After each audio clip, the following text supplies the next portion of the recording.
여러분 반갑습니다. 무역학 원론 제2부 글로벌 경영 제6강 무역 경영 글로벌 경영에 대해서 살펴보도록 하겠습니다. 6강의 학습 목표는 기업의 국제화, 글로벌화 과정에 대한 이해, 그리고 다국적 기업, 글로벌 기업에 대한 이해, 그리고 마지막으로 해외 시장 진출 방식에 대한 이해, 진출 방식을 이해하는 것을 학습 목표로 하고 있고요. 순서는 제1절에서는 기업의 글로벌화에 대해서 살펴보고요. 제2절에서는 국제 경영과 국제 기업, 그리고 3절에서는 해외 시장 진출 전략에 대해서 살펴보도록 하겠습니다. 우선 국제 경영이란 개념, 그리고 경영 활동이란 개념에 대해서 설명을 드리고 제1절로 들어가도록 할게요. 국제 경영이라는 것은 국경을 넘어서거나 2개국 이상에서 동시에 이루어지는 경영 활동을 말해요. 자, 국경을 넘어서 2개국 이상에서 동시에 행하는 경영 활동을 국제 경영이라고 하고요. 자, 그럼 경영 활동이란 무엇이냐라는 거죠. 경영 활동이라는 것은 본원적 경영 활동과 지원 활동 등의 보조 활동으로 나눌 수가 있고요.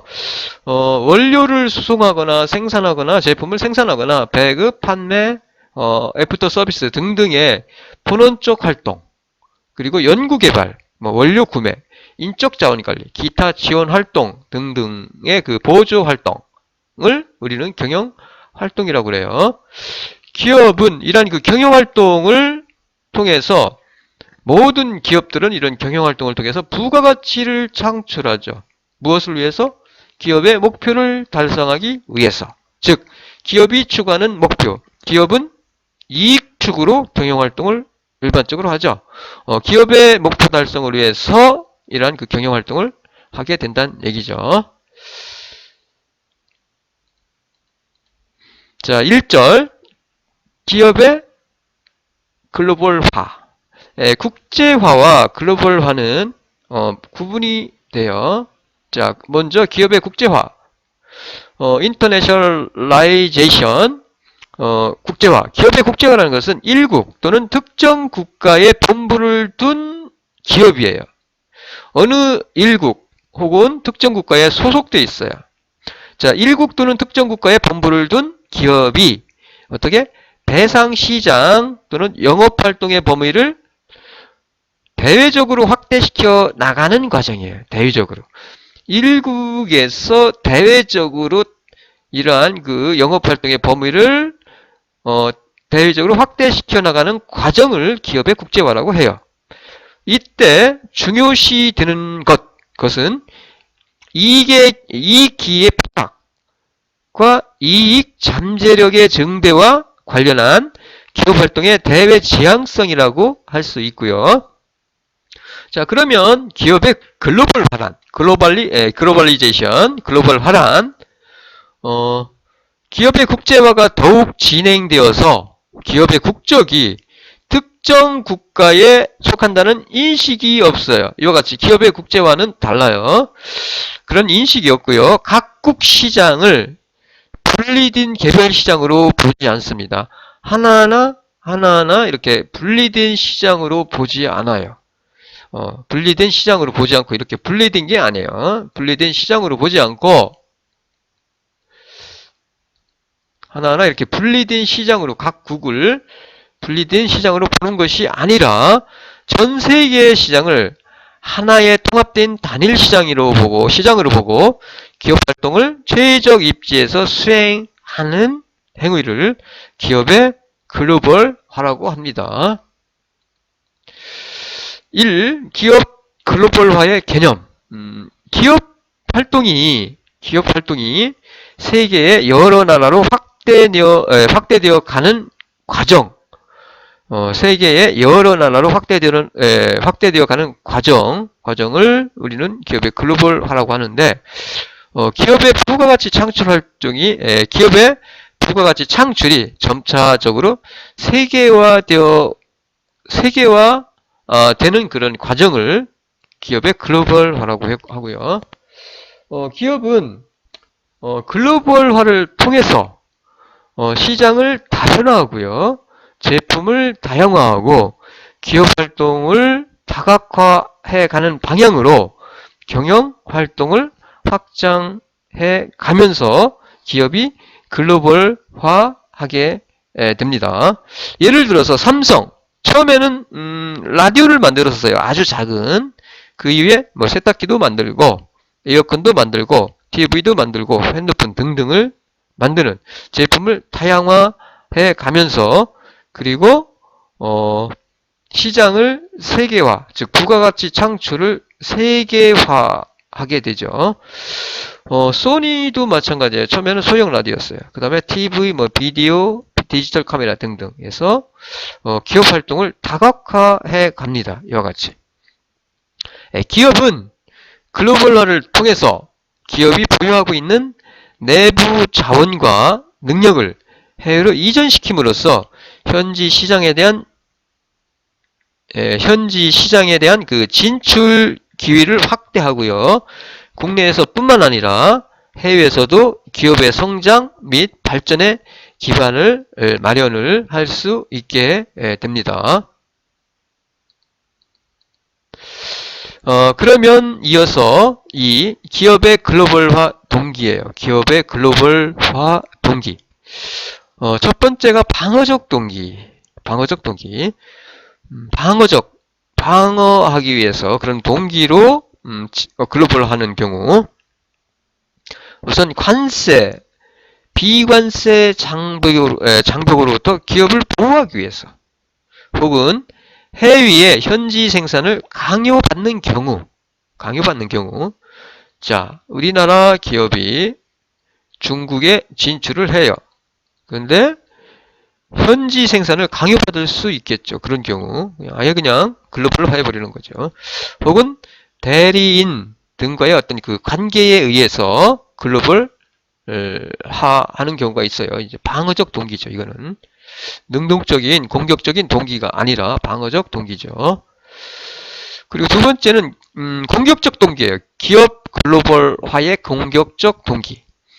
자본이나 설비, 인적 자원, 노하우 등을 적극적으로 활용하기 위해서 혹은 자원 및 시장에 관한 기회를 범세계적인 차원에서 활용하기 위해서 혹은 외국의 신기술이나 노하우 등을 취득하기 위해서 공격적으로 기업이 글로벌화해 나가는 거죠.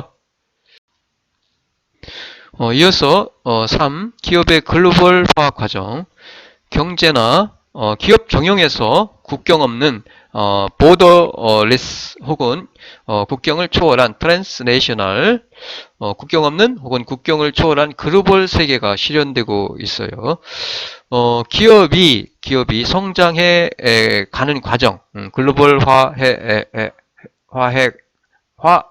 가는 과정에 대해서 하나씩 살펴볼게요. 첫 번째가 국내 지향 단계. 대부분의 기업들은 처음에 기업이 창업을 하고 기업을 설립을 하면은 보통 시장을 국내 목표로 합니다. 일반적으로는 국내 지향 단계 처음에는 자 국내 시장을 목표로 해서 생산을 하고요. 국내에서 그리고 국내에서 판매 위주의 그 성장 전략이죠. 성장 전략. 국내 시장 목표로 생산하고 판매를 통해서 성장을 하는 이러한 성장 전략을 통해서 성장해 가는 기업. 국내 지향 단계죠. 하지만 이제 기업이 규모가 확대되고요. 그리고 국내 시장이 한계에 도달하고 그리고 국내의 그 수요가 침체가 되고 경쟁이 심화되면은 이러한 것들을 극복하기 위해서 시장을 찾아서 해외로 시장을 찾게 되죠. 해외로 눈을 돌리게 되죠. 그래서 수출을 하게 됩니다. 이제 국내 시장에 판매를 하던 것을 이제 해외로 수출을 하게 돼요. 수출. 그래서 두 번째 단계가 요 수출 지향 단계예요. 수출 지향 단계. 수출 지향 단계. 그리고 이어서 이제 국내 지향에서 더 성장해서 수출 지향 단계로 이제 한 단계 더 나아갑니다. 세 번째가 현지 지향 단계예요. 자, 현지 지향 단계. 자, 세계의 시장 수요의 그 상대적인 감퇴. 상대적으로 세계의 시장의 그 수요가 떨어져요. 그리고 선진 제국에서는 이 보호무역 장벽, 이런 보호무역 장벽이 존재하는데 그러한 그 무역 장벽에 대응하여 판매뿐만이 아니라 생산 거점까지 해외에 이전하는 이 국제 단계에 있는 그러한 기업들이 바로 현지 지향 단계라고 할 수 있고요. 왜 그러면은 현지로 생산 거점을 옮기느냐라는 얘기죠. 자, 수입국 정부의 관세가 높으니까 자, 한 나라에서 다른 나라로 수출을 하는데 수출을 합니다. 수출을 해요. 근데 관세가 높으면은 수출하기 힘들어지죠. 혹은 비관세 장벽 때문에 수출하기 힘들어지죠. 이런 것들. 혹은 국내 문제죠. 임금이 인상해서 국내에서 생산하는데 비용이 너무 많이 들어. 그러면은 생산을 자, 관세이란 그 장벽도 해결하고 그리고 더 이상 국내에서 생산하는데 비용이 비싸니까 생산을 갖다가 해외에서 개시하기 시작하죠. 그리고 해외에서 생산해서 현지에서 판매하는 단계. 이게 바로 이러한 기업이 현지 지향 단계에 있는 기업이라고 할 수 있고요. 그리고 이어서 네 번째 단계가 세계 지향 단계입니다. 세계 지향. 현지 지향에서 이제 세계 지향으로 상승해요. 세계 경제 체제가 공고하게 확립이 돼요. 세계 경제 체제가 공고하게 확립이 되고요. 관세 장벽 등의 국경선이 사라져요. 이제 이러한 그 관세가 사라집니다. 사라지거나 낮아져요. 그리고 또 하나는 세계의 그 운송망의 발달로 인해서 운송비의 그 비중이 낮아지고요. 그리고 경쟁 기업의 도전이 격심하게 나타날 때. 자, 경쟁도 심해요. 하지만 관세는 낮아졌고, 그리고 세계의 운송망의 발달로 운송비 비중이 낮아진 경우, 이런 이러한 상황에서 기업은 최적 입지 국가에서 생산된 제품을 여러 나라가 있는데 생산하기에 가장 좋은 나라에서 생산을 하는 거죠. 최적 입지에서 생산을 해요. 최적 입지에서 생산을 합니다. 최적 입지에서. 이 나라가 어디일진 몰라요. 소속이 없는 거죠. 어디일진 몰라요. 하지만 최적 입지에서 생산을 합니다.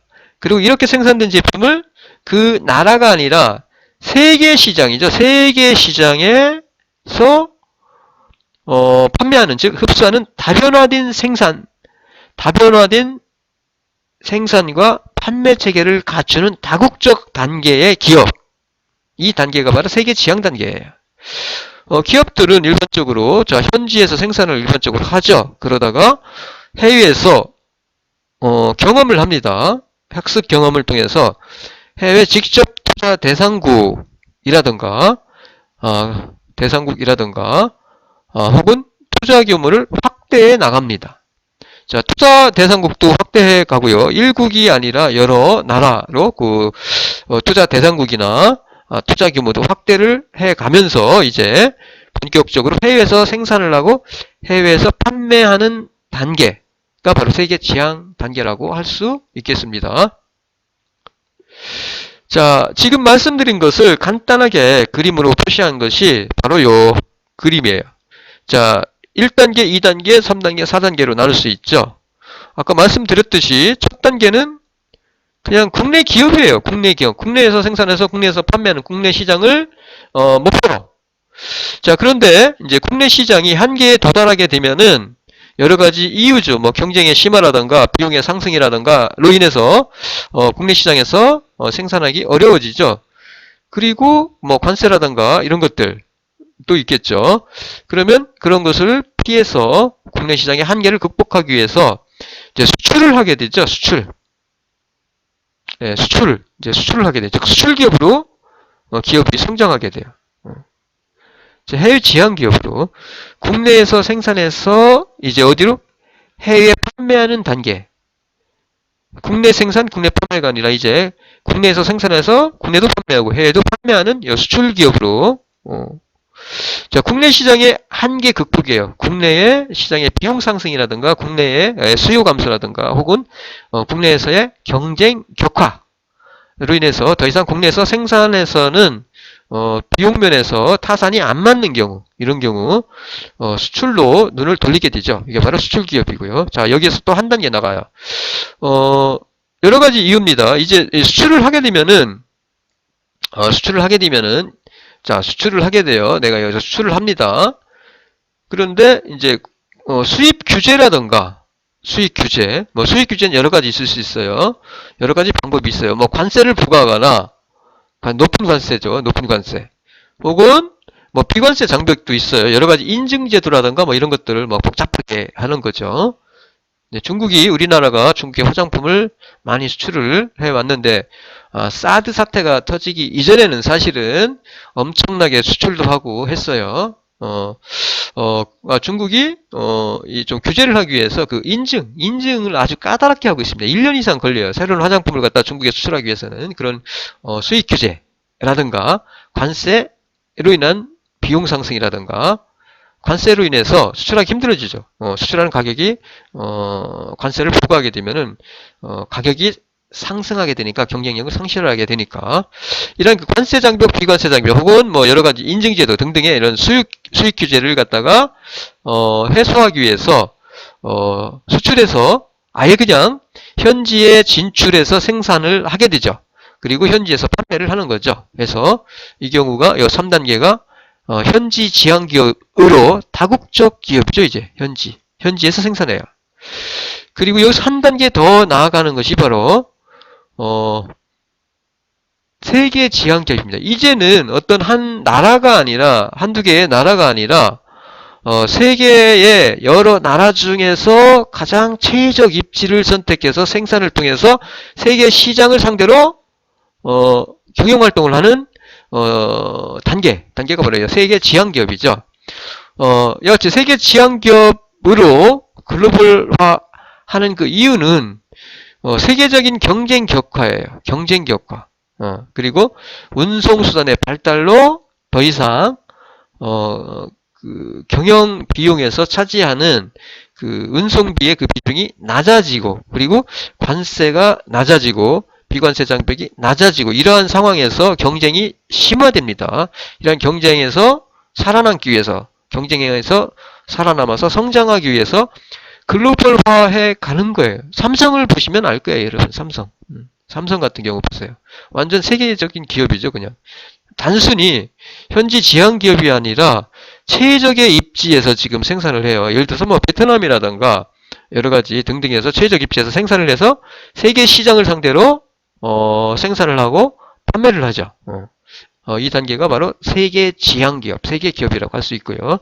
그리고 국제 기업은 여기서부터죠. 수출 기업부터 이제 국제 기업에 해당해요. 이걸 국제화의 정도고요. 국제화가 점점 위로 갈수록 심화되죠. 자, 글로벌화 단계에 대해서 설명을 드렸고요. 이어서 제2절 국제 경영과 국제 기업입니다.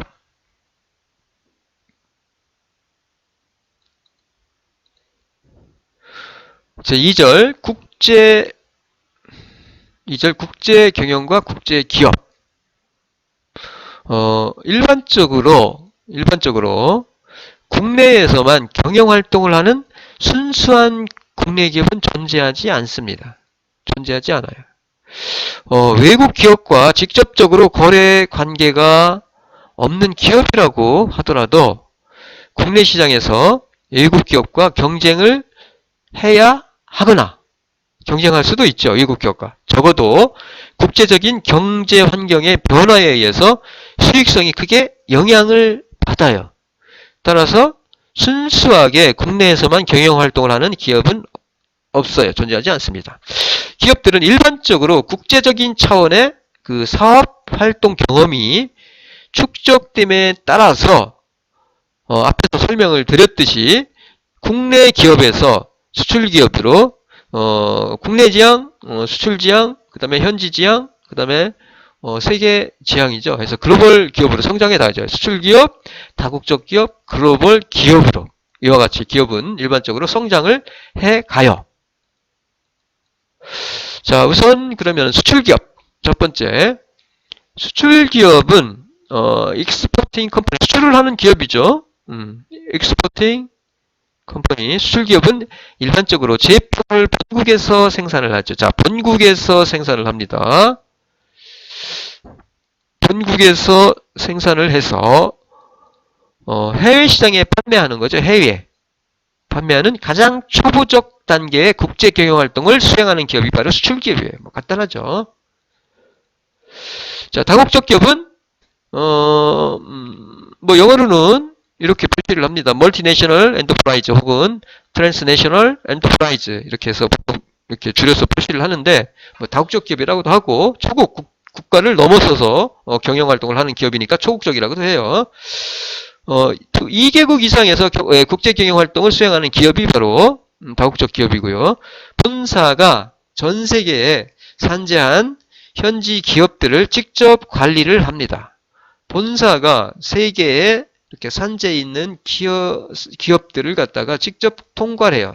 관리를 하죠. 관리.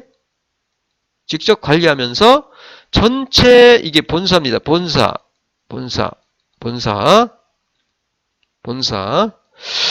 전체 기업 측면에서 세계적인 이익 극대화를 도모를 하는 기업이 바로 다국적 기업이에요. 다국적 기업. 여러 나라에 자회사를 두죠. 자회사를 둡니다. 여러 나라에 이 자회사를 두고요. 본사의 전략에 따라서 이러한 그 자회사는 이 본사의 전략에 따라서 계획, 조직, 통제되는 본사와 자회사들의 이 총체가 바로 다국적 기업이에요. 다국적 기업. 보시면은 요거는 분절돼 있어요. 분절돼 있습니다. 그래서 여러 나라의 자회사를 두고 그 자회사들이 본사의 전략에 따라 계획, 조직, 통제되는 본사와 자회사들의 총체가 바로 다국적 기업이에요. 다국적 기업. 자, 다국적 기업의 개념도입니다. 지금 말씀드린 바와 같이 이렇게 본사가 있어요. 본사가 존재하고 그리고 본사에 의해서 관리돼요. 자회사는 본사에 의해서 관리가 이루어져요. 관리가. 자, 이에 비해서 자, 그러면은 세 번째 글로벌 기업인데 다국적 기업과 글로벌 기업은 약간 차이가 있습니다. 달라요. 1980년대 이후에 전 세계 시장이 모든 산업에서 하나의 시장으로 통합, 즉 하나의 시장이 됩니다. 전 세계 시장이 하나의 시장으로 돼요.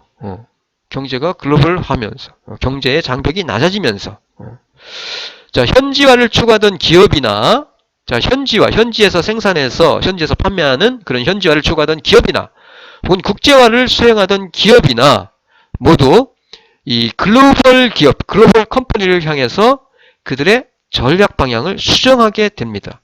세계의 경영 환경이 이와 같이 바뀌면서 자, 다국적 기업 활동을 오랜 기간에 걸쳐서 성공적으로 전개해 나가다 보면 세계 시장 전체를 하나의 원자재 조달원, 연구 개발, 자금 조달, 제품 생산, 판매 등등 경영상의 모든 활동을 지구상의 최적지에서 수행하고자 하는 소위 무목적 기업, 즉 글로벌 기업 단계에 도달하게 됩니다.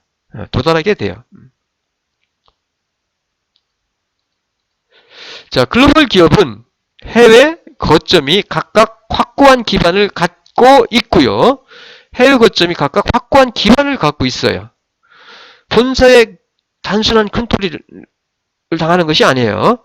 그리고 본사와 해외 거점, 각 해외 거점 간의 연결 관계가 쌍방향으로 더욱 긴밀해지는 형태를 갖추고 있어요.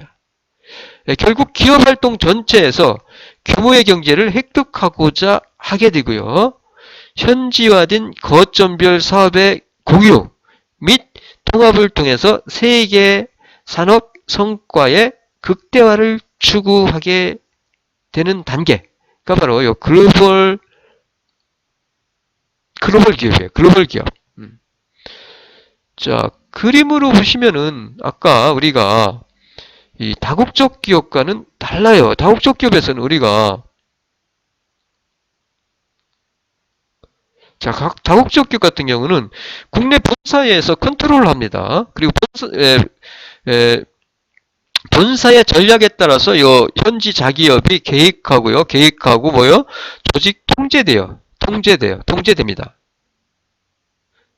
그래서 본사와 자회사들의 총체입니다. 본사에 의해서 컨트롤돼요. 모든 것들이.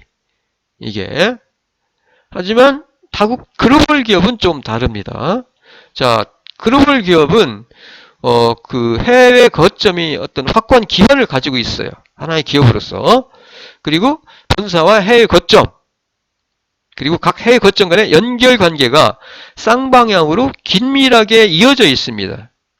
그래서 결국 기업 활동 전체에서 규모의, 그러니까 모든 것들이 연결되어 있으니까 자회사와 본사, 자회사 간의 모든 것이 신경망과 같이 연결되어 있기 때문에 본사가 존재하고 자회사가 존재하지만 그냥 하나의 기업이라고 생각할 수가 있어요. 그냥 세계에서 지구 위에서 경영 활동을 하는 거대한 하나의 기업이라고 할 수 있는 거죠. 그러한 기업을 우리는 글로벌 기업이라고 해요. 현지화된 거점별 사업의 그 공유 및 통합을 통해서 최대의 그 성과, 극대화 산업의 그 산업의 성과의 그 극대화를 추구를 하게 되면서 이와 같이 글로벌 기업으로 성장하게 되는 거죠. 그래서 그림으로 보시면은 이와 같이 보세요. 자, 다국적 기업은 본사에 의해서 모든 게 컨트롤 됐는데 생산부터 계획부터 생산까지 이와 같이 컨트롤 됐어요. 모든 게 하나하나 이게 하나하나 컨트롤이 됩니다. 이게 독립적이지 않습니다. 공고하지 않아요. 본사에 의해서 운영돼요. 하지만 글로벌 기업은 본사와 해외 거점, 이 해외 거점, 하나의 해외 거점 간의 연결 관계가 쌍방향으로, 이게 모든 게 연결이 되어 있어요. 쌍방향으로 이게 연결이 되어 있어요. 모든 게 이 기업들이 연결이 되어 있습니다. 긴밀하게 연결되어 있는 그 형태의 기업이 바로 이 글로벌 기업이에요. 자, 현지화된 거점별 사업의 경우 현지화되어 있습니다. 모든 것들이 독립적으로 사업이 공고히 자리를 잡고 있어요. 그래서 현지화된 거점별 사업의 공유를 하게 돼요. 거점이란 그 전체 본사와 해외 기업 사이에 거점별 사업의 공유나 통합을 통해서 세계의 그 산업 성과를 극대화를 추구하는 기업의 단계가 바로 이 글로벌 기업이라고 할 수가 있어요. 그러니까 어떻게 보면 그냥 하나의 기업이라고 생각하시면 돼요. 하나의 기업으로서 신경망으로 연결이 돼서 국제 경영 활동을 수행하는 기업이 바로 글로벌 기업이다라고 할 수가 있겠습니다. 자, 그러면 요 글로벌 기업의 이점인데, 첫 번째는 수입 금지와 같은 무역 장벽을 갖다가 제거할 수 있다는 거죠. 글로벌을 통해서. 자, 예를 들어서 이스라엘은 일본 자동차 수입을 금지를 하고 있는데, 자, 이런 경우 미국에서 생산된 미국적화 자동차를, 국적이 미국화된 거죠. 미국적화 자동차 이스라엘에 수출하는 거예요. 자, 도시바가 뭐 글로벌 기업이에요. 도시바가 일본에서만 생산하는 것이 아니라 미국에서도 생산하고 뭐 일본에서도 생산을 하고요. 뭐 멕시코에서 생산하고 유럽에서도 생산을 해요. 이게 다 연결이 돼 있어요. 연결이 모든 것들이 신경망으로 연결이 돼 있습니다. 연결이 돼 있어요. 다 같이 이게 연결이 돼 있어요. 그래서 최적 입지에서 어쨌든 생산을 통해서 수출을 하고 생산하고 세계 시장을 상대로 판매 영업 활동을 경영 활동을 수행하는 기업이 글로벌 기업이니까 이와 같이 이스라엘은 일본 자동차를 수입을 금지를 하고 있는데 이런 경우 미국에서 생산된 미국적화 자동차를 갖다 이스라엘에 수출하는 경우 수출할 수 있겠죠. 자, 이런 무역 장벽을 갖다가 해소할 수 있다는 얘기고, 그 다음에 신기술 개발의 돌파구를 찾을 수 있어요. 자, 세계화되어 있죠. 세계 각지의 기업들이 하나하나 존재하는데 세계의 모든 국가에 있는 인재를 활용할 수 있다는 얘기. 이런 그 인재 활용을 통해서 신기술을 개발해 나갈 수 있다는 얘기죠. 그리고 세 번째로 이점은 어느 특정 국가의 정치 문제로부터 벗어날 수 있어요. 자, 외국 기업에 대해서만 가해지는 규제를 회피할 수 있다는 얘기예요. 그리고 외국 기업이라는 거부감을 주지 않고 해당 지역의 노동력을 손쉽게 활용할 수가 있어요. 자, 예를 들어서 LG나 자, 삼성 우리는 뭐 당연히 삼성이니까 당연하게 우리나라 기업이라고 생각을 하고 있지만은 실제로는 이러한 제품들이 LG의 로고를 달고 세계 시장에서 판매가 되고 있는데 이게 한국 기업인지 미국 기업인지 일본 기업인지 실제로는 잘 모르는 경우가 많습니다. 그러니까 외국 기업이라는 그런 거부감을 주지 않아요. 따라서 어떤 나라에 어떤 나라에 속해 있는 기업이라는 그런 인식이 아주 낮기 때문에 외국 기업이라는 거부감을 주지 않고 해당 지역의 노동력을 손쉽게 이용할 수 있다라는 그런 이점이 있어요. 자, 이어서 제3절 해외 시장 진출 전략에 대해서 살펴볼게요. 해외 시장 진출 전략. 진출하는 방법으로는 뭐 수출 진입 방법이 있고요. 해외 시장을 갖다가 진출하는 전략으로서 그리고 국제 계약 진입 방법. 계약을 통해서 혹은 뭐 직접 투자를 통해서 자, 수출이죠. 수출을 통해서 해외 시장을 갖다가 진출할 수 있겠죠. 그리고 계약을 통해서 혹은 투자를 통해서 뭐 여러 가지가 있습니다. 다국적 기업 아닙니다. 다국적 기업이 아니라 간접 수출 간접적으로 수출해서 진출할 수 있고 혹은 뭐 직접 수출하는 방법도 있겠고요. 그리고 국제 계약 방법에는 뭐 라이선싱이나 프랜차이징, 뭐 관리 계약, 턴키 프로젝트 뭐 이런 것들이 있고요. 또는 계약해서 뭐 만들거나 제조하거나 직접 투자죠. 현지로 투자하는 거죠. 투자해서 진입하는 방법이 있어요. 시장에 진출하는 방법이죠. 뭐 단독 투자도 할 수 있고 혹은 합작 투자 이런 것들을 통해서 해외 시장에 진출할 수 있다는 얘기예요. 자, 하나씩 한번 살펴볼게요.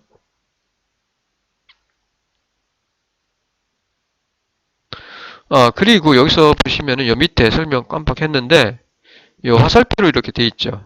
우측으로 갈수록 처음에는 보통 수출을 해요. 아까 우리가 단계 그 국내 지향, 뭐 수출 지향, 현지 지향 해서 설명을 드렸는데 이 우측으로 갈수록 왜 이게 이렇게 직접 투자로 이행이 되느냐? 개입도 처음에는 그냥 수출하죠. 그런데 위험이나 개입이 심해지거나 혹은 통제라든가 수입 뭐 규제라든가 이런 것들 혹은 이익 잠재력이 클 때 이런 거나 부정적인 거죠. 이건 긍정적인 거고 자 긍정적인 거 이익 잠재력이 이 경우가 더 클 때 진출하겠죠. 자 처음에 수출하다가 계약을 통해서 생산을 하는 거죠. 계약을 통해서 현지에서 생산하는 거예요. 현지에서 라이센싱으로 혹은 프랜차이징으로 현지의 어떤 상대와 이런 것을 계약을 통해서 현지에서 생산해서 현지 시장에 판매하는 것. 그리고 이런 뭐 통제나 혹은 오염이나 이런 것들이 심해지면은 이제 아예 그냥 직접 진출해서 생산해서 현지 시장에 진출하는 방법이죠. 전략이죠. 그래서 요 화살표 우측으로 갈수록 개입도 오염도 통제가 심하거나 혹은 이익 잠재력이 클 때, 이익이 클 때 현지에 진출해서 생산하는 것이 이익이 크다라고 생각을 했을 때 진출을 하게 되겠죠. 그래서 요거 하나씩 중요한 것만 간단하게 설명을 드릴게요. 자, 첫 번째 수출. 수출은 뭐 다 알고 있는 거니까 따로 설명이 필요 없는데 사실은 뭐 직접 수출하는 거죠. 상품 생산업체가 직접 상품을 수출하는 게 바로 직접 수출이에요. 자, 간접 수출은 상품 제조업체가 수출 대리인 등을 통해서 수출하는 방법. 직접 수출하지 않고 다른 어떤 중간 단계를 거쳐서 수출하는 거죠. 수출 대리인 등을 통하여 수출하는 것이 바로 간접 수출이에요. 자, 주요 수출 경로는 자, 제조업자가 있어요. 제조업자가. 무역상사, 간접적으로 수출을 할 때, 전문적인 그 무역상사를 통해서 수출할 수도 있고요. 혹은 수출 도매업자를 통해서 할 수도 있고, 혹은 국내에 거주하는 해외 바이어를 통해서도 할 수가 있겠죠. 혹은 뭐 수출 의탁상을 통해서 수출할 수도 있고, 혹은 협력업체, 혹은 뭐 수출 전문 회사를 통해서, 혹은 해외 대리점을 통해서, 대리점, 뭐 유통업자, 혹은 해외 지점이나 자회사를 통해서 자회사를 통해서 수출할 수 있겠죠. 그래서 도매상, 소매상에서 최종 소비자로 가겠죠. 이와 같이 이런 단계를 거쳐서 뭐 직접 수출할 수도 있겠죠. 이렇게 해외로. 어쨌든 수출 경로는 뭐 다양합니다. 수출 경로는 이와 같이 아주 다양해요. 그냥 참고로 보세요. 그리고 이어서 국제 계약이죠. 두 번째가 국제 계약을 통해서 진출하는 거죠. 현지 시장에 계약을 통한 수출, 현지 시장 진출 전략. 첫 번째가 라이선싱이에요. 라이선싱. 국제 라이선싱은, 인터내셔널 라이선싱은, 기술 공급자가, 라이센서가 이들 무형자산이나 권리를 기술 도입자예요. 도입자, 라이선시. 도입자에게 판매를 하거나 판매하는 경우도 있어요. 라이선싱 또는 그냥 로열티를 받고 수수료를 받고 임대하는 계약을 국제 라이선싱이라고 해요. 여기에는 그 기술의 독자적 사용이 가능할 때까지 필요한 기술적 서비스가 수반되기도 해요. 라이선싱 계약에서는 그러한 그 제공한 기술의 독자적인 사용이 가능할 때까지 필요한 기술적 서비스가 수반되기도 한다는 거. 대상은 뭐 특허가 있을 수도 있고요. 뭐 상표도 혹은 뭐 상호, 노하우 이런 것들. 뭐 사례는 많아요. 사례는 아주 많습니다. 사례는 아주 많은데 하나씩 사례를 한번 예를 들어볼게요. 혹시 뭐 생각나는 거 있어요, 여러분? 자, 사례 한번 볼게요. 퀄컴의 핵심 기술, 예를 들어서 옴니트렉스. 옴니트렉스는 위성통신과 물류수송시장에 적합하게 설계된 지리위치 트레일러 추적기술, 이 추적기술을 사용하여 장거리 물류 운송 기업에게 이 트럭의 위성위치,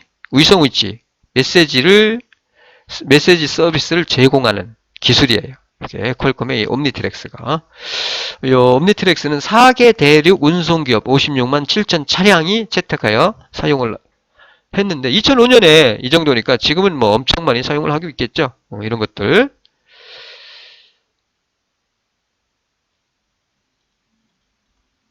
혹은 CDMA. CDMA는 아날로그 방식의 문제점을 해결하기 위해서 개발된 디지털 방식의 통화 품질이 좋고 통신 비밀이 보장되는 그런 거죠. 해서 쓸 수 있는 분량이 제한된 주파수 지원을 여러 사람이 효율적으로 함께 쓸 수 있도록 해주는 이동통신에서 필수적인 기술이에요. CDMA, 퀄컴에서 이걸 개발한 건데 사실은 근데 상용화는 우리나라에서 했죠. 핸드폰에 적용을 해서 우리나라에서 처음 이걸 상용화를 했어요. 사실은. CDMA는. 자, 이거를 사용하게 되면은 이에 대해서 지불을 해야 돼요. 로열티를, 수수료를 줘야 돼요. 그리고 더블 CDMA 요것도 마찬가지로 뭐 요거 3세대 이동통신 서비스 기술이에요. 이건 3세대. 뭐 지금은 5G, 5G지만 요것도 CDMA 방식에 비해서 대역폭이 더 커요. 그래서 전송도가 빠르고. 이런 경우 예를 들어서 CDMA 기술 같은 경우는 기술 사용료인데 이용료는 단말기는 이 업체의 경우에 상당히 높아요. 이게 매출의 5.25 내지 5.75%. 시스템은 매출의 6 내지 6.5%를 기술료로 지불을 해야 돼요. 한국은 1995년에 디지털 이동전화 표준을 CDMA로 단일 표준 선택을 상용화하면서 채택을 했어요.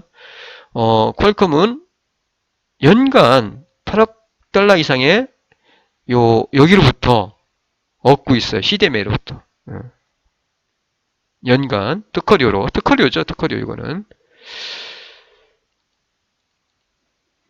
그리고 두 번째가 프랜차이징입니다. 프랜차이징은 상표 상호의 사용권을 허가하거나 플러스 원료 및 일반 관리 시스템까지 일괄 제공, 공동 경험까지 그냥 단순하게 이렇게 하는 경우도 있고요. 플러스 원료, 일반 관리 시스템까지 일괄 제공 혹은 공동 경영까지. 이게 프랜차이징이에요. 이 프랜차이징은 제품 성격상 완제품 형태로 수출될 수 없는 경우, 이런 경우 프랜차이징으로 수출을 하게 되는 경우죠.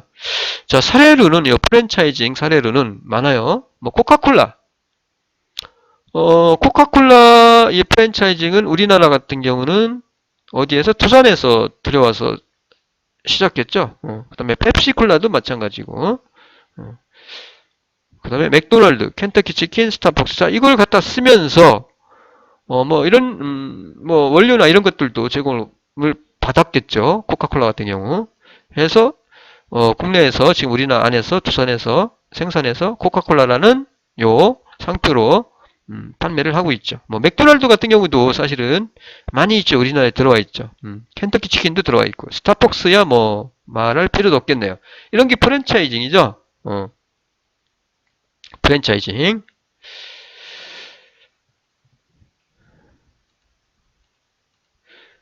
사례, 하나 더 볼게요. 파리바게뜨 같은 경우도 마찬가지예요. 이거 다 프랜차이징입니다. 파리바게뜨 널려 있는데,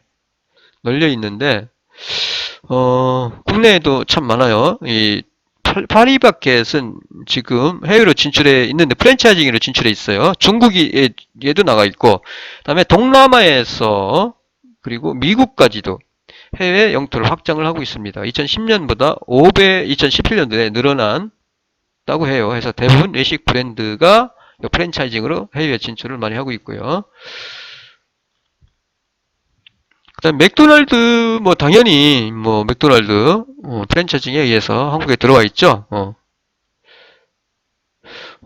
맥도날드 같은 경우는 프랜차이징 계약을 통해서 엄격한 품질 재고 관리로 50년 넘게 성장을 하고 있는데 디지털 기술을 활용해서 효율적으로 매장을 관리하고 혹은 컨설팅까지 제공을 한다고 합니다.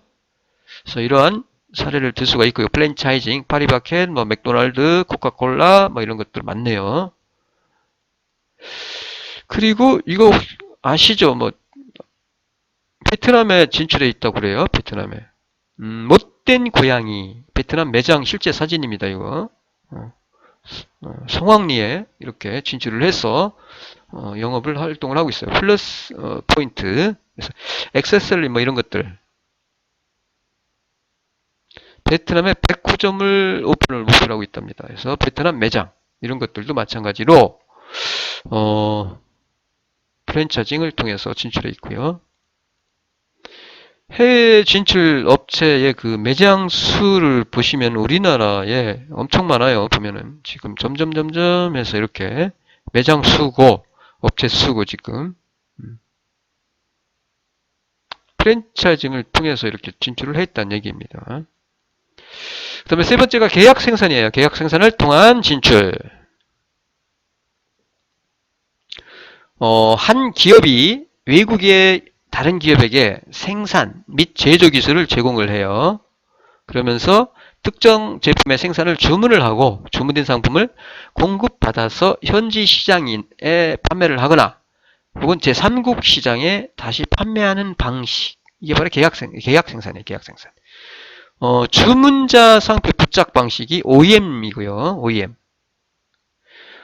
우리나라에서 생산되어서 수출되는 상품 중에 우리나라에서 생산을 했어요.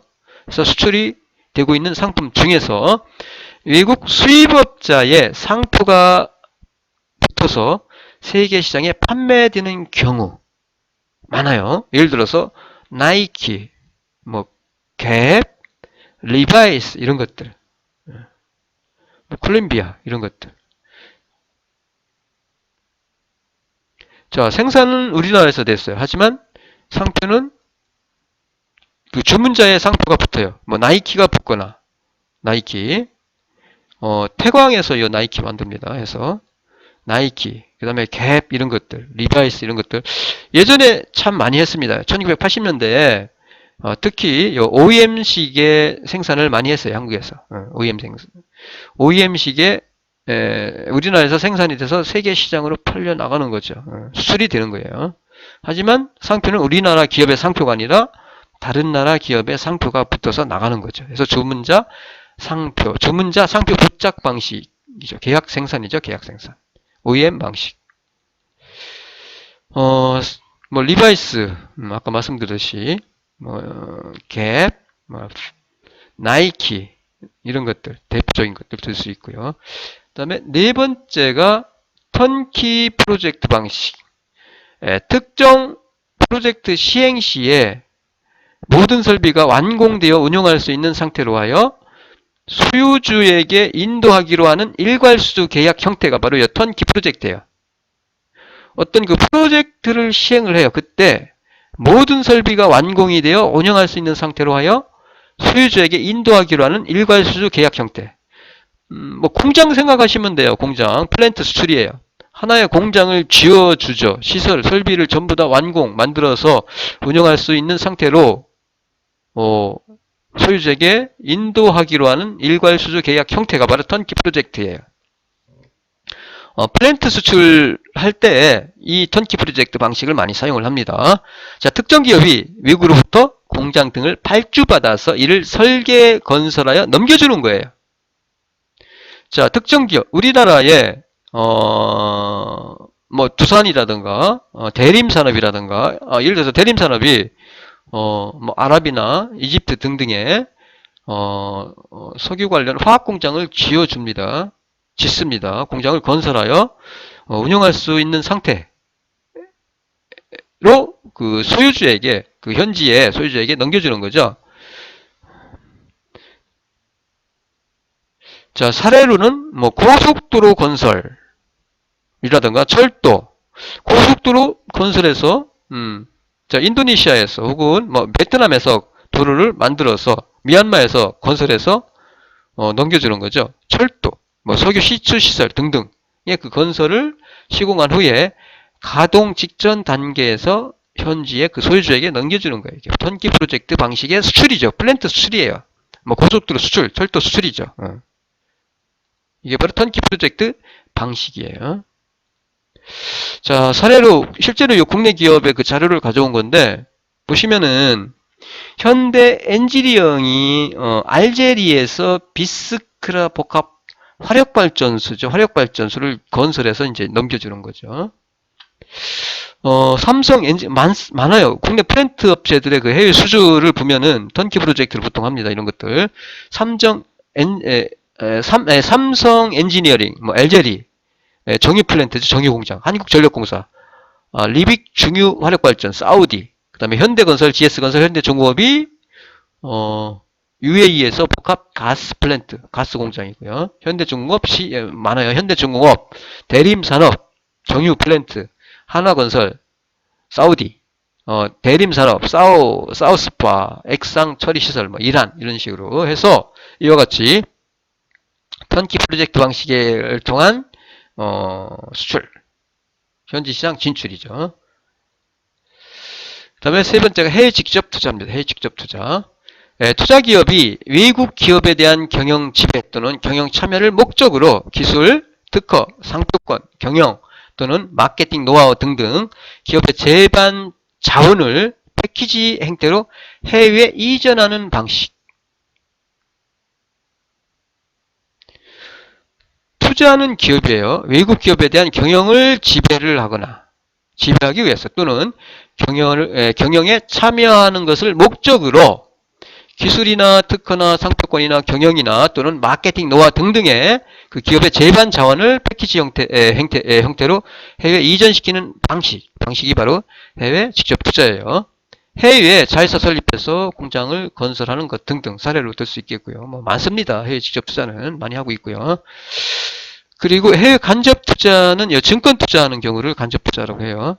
이 경우는 직접 투자가 아니라 배당 수익을 목적으로 혹은 이자 수익 등등을 목적으로 이렇게 투자하는 경우예요.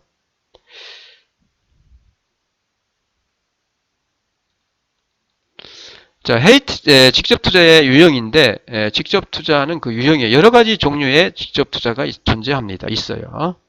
첫 번째가 자원 지향형. 말 그대로 자원을 지향하는 거니까 리소스 세커, 보존 자원이 풍부한 지역에 대한 그 자원 개발 투자죠. 자원을 개발하기 위해서 투자하는 거.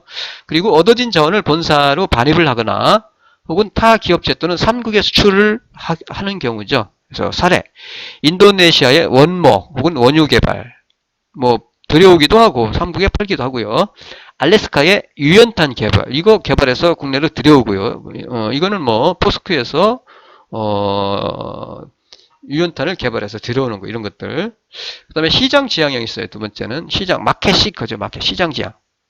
자, 관세나 비관세 장벽을 회피할 목적으로 새로운 시장의 개척을 위해서 현지에서 생산해서 현지에서 판매하는 것을 시장 지향형 기업이라고 그래요. 지향형의 투자라고 그래요. 사례로는 LG전자가 혹은 삼성전자가 미국의 그 TV 등의 현지 제조 공장을 건설하여 현지에서 생산해서 판매하는 경우죠. 시장 지향형이죠. 현지 시장을 확보하기 위해서 진출하는 경우. 그 다음에 세 번째가 생산 효율 지향형이에요. 프로덕션 이피션시 시커, 생산 요소, 노동 자본 등등 생산 요소의 가격이 저렴한 지역에 투자하여 생산 활동을 전개하는 거죠. 뭐 우리나라 기업들 생산 지향형 기업들 참 많아요. 시장 지향형도 있지만 어떻게 보면은 중국에 진출해 있는 기업들은 초기에는 대부분이 시장 지향형이라기보다는 생산 지향형이었어요. 코스트를 갖다가 줄이기 위해서. 물론 뭐 시장 생산 지형도 될 수 있고 생산 효율 지향형도 될 수 있고 시장 지향형이 될 수도 있겠죠. 중국 같은 경우 뭐 베트남이나 동남아에 진출하는 기업들은 대부분이 시장 지형이라기보다는 대부분이 생산 효율을 지향해서 진출을 해 있죠. 해서 생산 효율 지향형이 되겠죠. 사례로는 섬유 신발 완구 등 업체들이 1980년대 후반에 그 이후에 후반 이후에 원화 가치, 우리나라 돈의 가치가 상승하면서 그리고 임금 상승 등등으로 인해서 저렴한 인건비 이용을 위해서 인도네시아나 베트남이나 등등의 동남아 지역에 직접 투자를 한 경우 생산기지 이전이죠. 생산 효율 지향형이었어요. 사례 이런 경우. 그 다음에 지식 지향형입니다. 지식 지향형 말 그대로 지식을 지향하는 거니까 날리지 시커, 외국의 선진 기술, 경영 관리 기법 이런 것들 습득하기 위해서 관련 선진국에 투자하는 경우. 자, 삼성 반도체, LG 전자 등이 최첨단 기술 습득을 위해서 미국의 실리콘밸리의 현지 법인을 설립한 경우. 그 지식 지향형이죠. 지식 지향형. 자, 이상에서 살펴본 각 진출 방식 중에서 여러 가지 진출 방식이 있었죠. 진출 방식 중에서 어떤 진입 방식을 선택할 것인가라는 것은 개별 기업이 당면한 내부 환경과 외부 환경에 따라서 달라질 것이고요. 어쨌든 달라지겠지만 수익을 극대화하는 방식이 되어야 한다는 얘기입니다. 이상에서 기업의 글로벌화, 그리고 국제 경영, 국제 기업에 대해서 살펴봤고요. 그리고 마지막으로 해외 시장 진출 전략에 대해서 살펴봤습니다. 과제는 과제는 용어 설명인데 그렇게 용어가 어려운 거는 없고요.